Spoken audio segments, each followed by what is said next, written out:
Assalamualaikum warahmatullahi wabarakatuh. Kami dari kelompok 3 akan mempresentasikan mengenai mencapai keunggulan operasional dan kedekatan dengan pelanggan aplikasi perusahaan.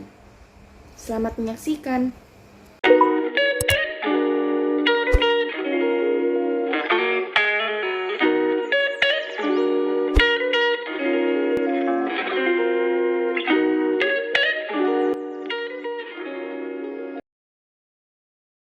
Aplikasi Sistem Informasi Inti merupakan aplikasi yang banyak sekali digunakan oleh beberapa perusahaan saat ini. Nah, untuk pembahasan pada kali ini akan meliputi 6 poin. Yang pertama ada sistem perusahaan. Nah, sistem perusahaan sendiri nanti akan membahas tentang sistem perencanaan terhadap perusahaan, baik dalam segi sumber daya, sistem informasi, dan juga sistem-sistem yang berhubungan dengan perusahaan. Yang kedua ada perangkat lunak perusahaan, yang dimana akan membahas tentang praktik perusahaan menggunakan perangkat lunak dengan cara memetakan beberapa proses terlebih dahulu. Lalu yang ketiga ada nilai bisnis sistem perusahaan. Nah, dalam nilai bisnis sistem perusahaan nantinya akan membahas tentang akses-akses ke data terbaru seperti data penjualan, inventaris, dan juga data-data lainnya yang berhubungan dengan nilai bisnis sistem perusahaan. Yang keempat ada rantai pasokan, yaitu akan membahas tentang jaringan organisasi dan juga proses bisnis dalam perusahaan. Yang kelima ada manajemen hubungan pelanggan, yaitu membahas tentang bagaimana cara menyampaikan informasi tentang pelanggan ke perusahaan. Dan yang terakhir ada aplikasi perusahaan, peluang dan tantangan baru, yang nantinya akan membahas tentang tantangan bagi aplikasi perusahaan dan peluang aplikasi perusahaan ke generasi berikutnya. Sistem perusahaan, yang juga dikenal sebagai sistem perencanaan sumber daya perusahaan Enterprise Resource Planning atau disebut dengan ERP, yang didasarkan pada modul perangkat lunak yang terintegrasi dan database pusat yang sama. Dibangun atas dasar sistem database yang terpusat dan biasanya menggunakan platform komputasi yang umum. Sistem informasi berbasis ERP dapat mengkonsolidasikan seluruh operasi bisnis menjadi seragam dan sistem lingkungan perusahaan yang lebih luas.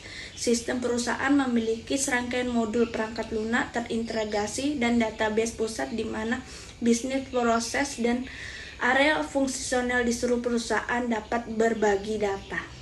Saya akan melanjutkan mengenai perangkat lunak perusahaan. Jadi perangkat lunak perusahaan itu dibangun di sekitar ribuan proses bisnis yang telah ditentukan yang mencerminkan praktik yang terbaik. Jadi perusahaan yang menerapkan perangkat lunak ini harus lebih dahulu memilih fungsi sistem yang ingin mereka gunakan dan kemudian memetakan proses bisnis mereka ke proses bisnis yang telah ditentukan sebelumnya ke dalam perangkat lunak.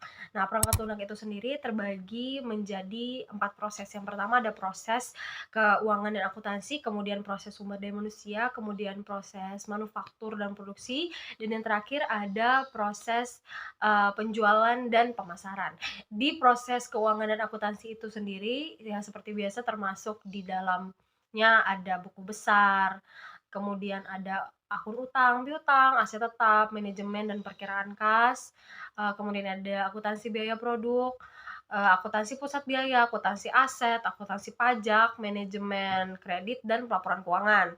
Kemudian pada proses sumber daya manusia, itu termasuk administrasi kepegawaian, akuntansi waktu, penggajian, perencanaan dan pengembangan personil, akuntansi manfaat, pelacakan pelamar, manajemen waktu, kompensasi, perencanaan kerja, tenaga kerja, manajemen kinerja, dan pelaporan bisnis perjalanan.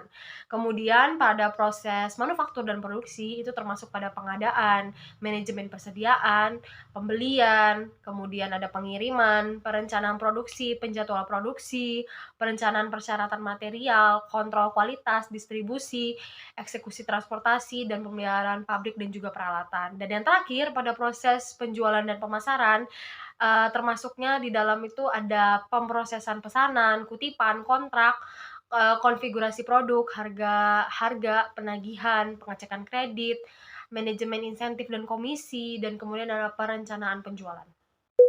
Ya, selanjutnya saya akan melanjutkan pembahasan mengenai nilai bisnis sistem perusahaan. Jadi dalam perusahaan, sistem perusahaan ini memberikan banyak informasi berharga untuk meningkatkan pengambilan keputusan manajemen.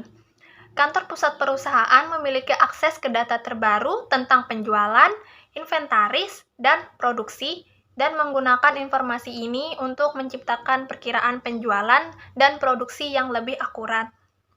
Sistem perusahaan memungkinkan manajemen senior untuk mencari tahu dengan mudah kapan saja bagaimana kinerja unit organisasi tertentu, menentukan produk mana yang paling atau paling tidak menguntungkan, dan menghitung biaya untuk perusahaan secara keseluruhan. Selanjutnya ada rantai pasokan. Rantai pasokan perusahaan adalah jaringan organisasi dan proses bisnis untuk pengadaan bahan mentah yang kemudian mengubah bahan-bahan ini menjadi produk setengah jadi dan produk jadi, dan kemudian mendistribusikan produk jadi ini kepada pelanggan. Ini menghubungkan antara pemasok, pabrik, pusat distribusi, gerai retail, dan pelanggan untuk memasok barang dan jasa dari sumber hingga konsumsi. Bahan, informasi, dan pembayaran mengalir melalui rantai pasokan di kedua arah. Barang ini dimulai sebagai bahan mentah yang kemudian bergerak melalui rantai pasokan, diubah menjadi produk jadi. Produk jadi ini kemudian dikirim ke pusat distribusi, dan dari distribusi akan dilanjutkan ke pengecer hingga ke pelanggan. Item yang dikembalikan mengalir dalam arah yang berlawanan dari pembeli kembali ke penjual. Manajemen hubungan pelanggan. Dalam lingkungan bisnis tradisional ini, tidak ada cara yang nyaman untuk menggabungkan semua informasi bisnis untuk memberikan pandangan terpadu nih tentang pelanggan di seluruh perusahaan. Nah, disinilah sistem manajemen hubungan pelanggan atau Customer Relationship Management ini membantu. Apa aja sih yang dilakukannya, yaitu pelanggan, sistem manajemen hubungan atau Customer Relationship menangkap dan mengintegrasikan data pelanggan dari seluruh organisasi. Kemudian mengkonsolidasikan data, terus juga menganalisis data, dan kemudian mendistribusikan hasilnya ke berbagai sistem dan titik kontak pelanggan di seluruh perusahaan. Selanjutnya mengenai aplikasi perusahaan, peluang dan tantangan baru. Nah, tantangannya bagi aplikasi perusahaan yaitu perusahaan harus melakukan perubahan total pada proses bisnisnya agar dapat bekerja dengan perangkat lunak tersebut. Aplikasi perusahaan generasi berikutnya dari SAP Business Suite akan memadukan standar SOA dan dapat menghubungkan aplikasi milik SAP dan layanan web yang dikembangkan oleh vendor perangkat lunak independen. Selanjutnya, CRM sosial dan intelijen bisnis. Vendor perangkat lunak CRM meningkatkan produk-produk mereka untuk memperoleh keunggulan dari teknologi jejaring sosial. Peningkatan sosial tersebut membantu perusahaan dalam mengidentifikasi gagasan-gagasan baru dengan lebih cepat, meningkatkan produktivitas tim, dan mempererat interaksi dengan pelanggan. Kesimpulan, sistem perusahaan merupakan hal untuk menjalankan bisnis, maka kita ingin merespon dengan cepat ketika seorang pelanggan memesan dalam jumlah besar atau ketika pengiriman dari pemasok tertunda. Pengembalian keputusan seringkali didasarkan pada laporan di atas kertas yang dibuat secara manual, bahkan seringkali terlambat. Dan ini akan menyulitkan kita untuk benar-benar memahami apa yang sedang terjadi dalam bisnis sebagai suatu keseluruhan. Sistem manajemen rantai pasokan perusahaan kecil yang membuat sedikit produk atau menjual sedikit jasa memungkinkan memiliki pemasok dalam jumlah yang sedikit, dapat mengordinasikan pesanan ke dan pengiriman dari pemasok dengan menggunakan telepon dan mesin fax. Rantai pasokan perusahaan merupakan jaringan organisasi dan proses bisnis untuk pengadaan bahan mentah. Mengubah bahan mentah tersebut menjadi barang setengah jadi atau barang jadi, dan mendistribusikan barang jadi kepada pelanggan.